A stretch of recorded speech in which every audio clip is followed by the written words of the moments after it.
बार मैं चाहता हूं कि सब लोग अपने मोबाइल का फ्लैश जलाएं। तो कहां तक लोग हमें देखना चाहता हूं, सारे लोग मोबाइल का फ्लैश पीछे से एक बार जलाइए। देखना चाहता हूं कि हमें मोहब्बत और प्यार करने वाले कितनी संख्या में आए हैं।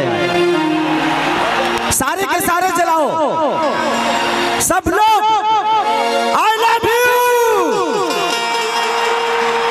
इधर से भी जलाओ। एक बार देखना चाहता हूँ, ये पूरा बिहार देखना चाहता है कि गाया की धरती खेसारी लाल को कितनी मोहब्बत करती है।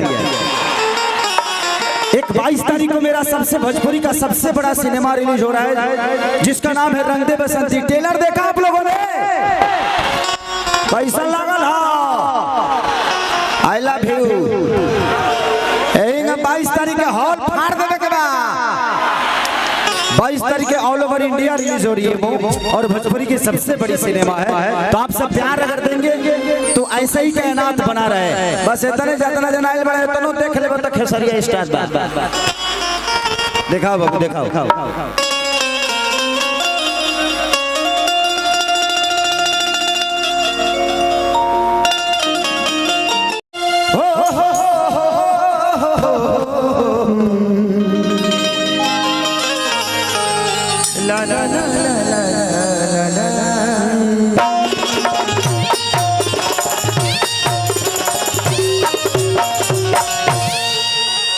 Miss you. उस दिन आप नहीं आए थे, मैं बहुत मिस किया मैं आपको। हृदय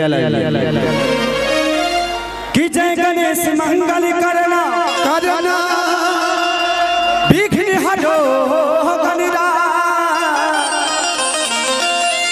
एक दंड करी बड़ी बदना सीधी गजो ममता।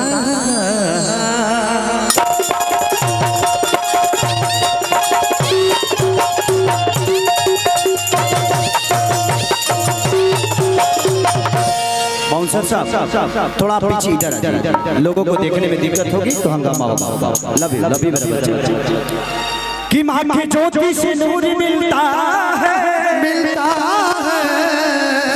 सबके दिलों को जरूर मिलता है। कि मां के दरबार में जो जाए खाली है उसे कुछ न कुछ जरूर मिलता है।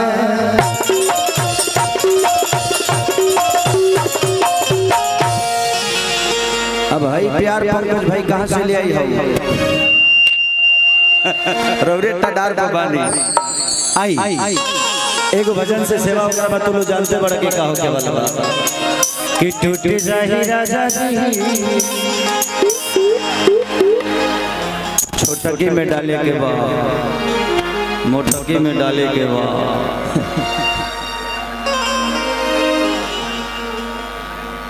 रखले बड़ू पाव भ मुआवा तरु गाँव भ।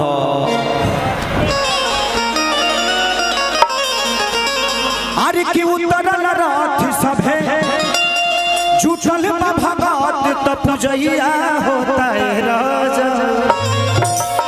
एगो बड़ा सुपर हिट हमर गाना रहे कि हमरा राजा के तू ताला पटबल खिड़की हवा झुर झुर लागेला।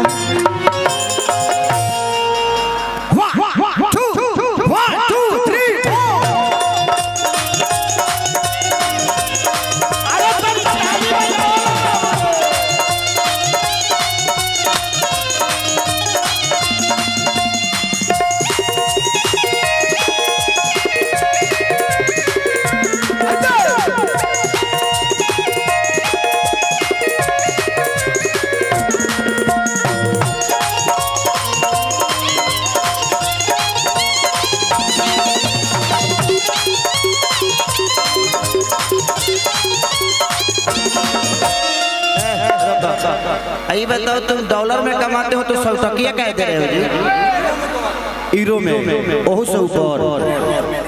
अरे की उतरल रथ सब जुटल भगत पूजैया होता है राजा। पूजैया होता है राजा।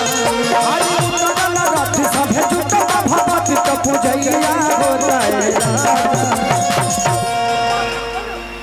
पीमावती नदिया चढ़े लोग जागेला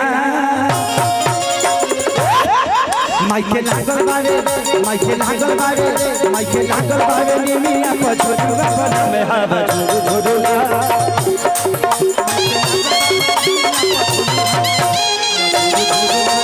माइके लागल बावे निमिया पर झुलुआ पर हवा झुलुआ